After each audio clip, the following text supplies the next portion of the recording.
সুতরাং অন্যান্য এই ধরনের যেখানে খাস জমি আছে, অনেক এলাকাতেই আছে, যদি সংসদ সদস্যগণ আগ্রহ প্রকাশ করেন, সরকারের একটি যুগান্তকারী কার্যক্রম হবে ভূমিহীনদের মধ্যে জমি বিতরণ করা। ধন্যবাদ মাননীয় মন্ত্রী।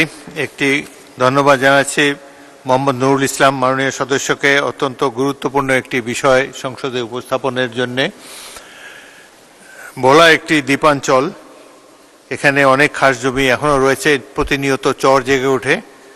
সংসদ সদস্যরা যদি আগ্রহ ব্যক্ত করেন, এর পিছনে লেগে থাকেন, তাহলে অনেক দরিদ্র জনগোষ্ঠীকে সাহায্য করা সম্ভব। বিএনপির বিগত সরকার 2001 থেকে 2006 সরকারের আমলে আমার নির্বাচনী এলাকায় ভোলা 3-এ 20,000 ভূমিহীন কৃষককে জমি দেওয়া হয়েছিল। বেগম খালেদা জিয়া মাননীয় প্রধানমন্ত্রী, তিনি নিজেই এর একটা বড় অংশ নিজের হাতে দলিল দিয়েছেন তজিমুদ্দিন স্টেডিয়ামে, এবং এই 20,000 লোক আজীবন উপকৃত হবে। সুতরাং অন্যান্য এই ধরনের যেখানে খাস জমি আছে, অনেক এলাকাতেই আছে, যদি সংসদ সদস্যগণ আগ্রহ প্রকাশ করেন, সরকারের একটি যুগান্তকারী কার্যক্রম হবে ভূমিহীনদের মধ্যে জমি বিতরণ করা। আর আপনি ভোলায় যেতে চেয়েছেন, ইউ আর মোস্ট ওয়েলকাম। ইনশাল্লাহ একটা সঠিক সময়, যদি সময় পারমিট করে, আমিও নিশ্চয়ই যাওয়ার চেষ্টা করব। ধন্যবাদ মাননীয় মন্ত্রী।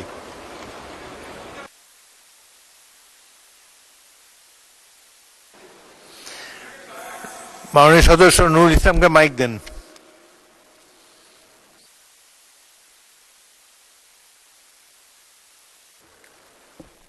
মাননীয় স্পিকার, আপনাকে ধন্যবাদ। আমাদের প্রিয় নেতা ভূমিমন্ত্রী মিজানুর রহমান মিনু সাহেবকে আমরা যদিও মিনু ভাই ডাকি, আমাদের অনেক স্নেহ করেন। আপনাকে ভোলায় আমি আনুষ্ঠানিকভাবে আমন্ত্রণ জানাচ্ছি। সাথে সাথে আপনি যে ভূমি প্রতিমন্ত্রীর কথা বলেছেন, আরও যারা যারা আগ্রহী প্রত্যেককে আমি ভোলায় আমন্ত্রণ জানাচ্ছি।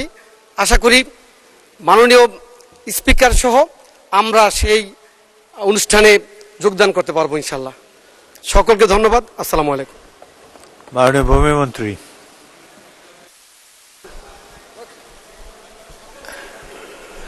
মাননীয় স্পিকার, অনেক অনেক আপনাকে ধন্যবাদ, এবং এটা একটা ঐতিহাসিক সময়।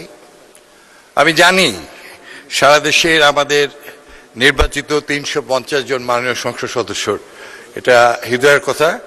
আর মাননীয় সাবেক প্রধানমন্ত্রী, আমাদের মাটি মানুষের নেত্রী, প্রধানমন্ত্রী সাবেক, আমাদের মা, যে দৃষ্টান্ত স্থাপন করেছেন, আমাদের প্রত্যাশা থাকলো আপনি সহ উপযুক্ত স্থানে যে মাননীয় সংসদ নেতা, মাননীয় প্রধানমন্ত্রী সহ আমি চেষ্টা করব এই ধরনেরই আরেকটি যুগান্তকারী উদ্যোগ যা ইতিহাসের পাতায় লিপিবদ্ধ থাকে।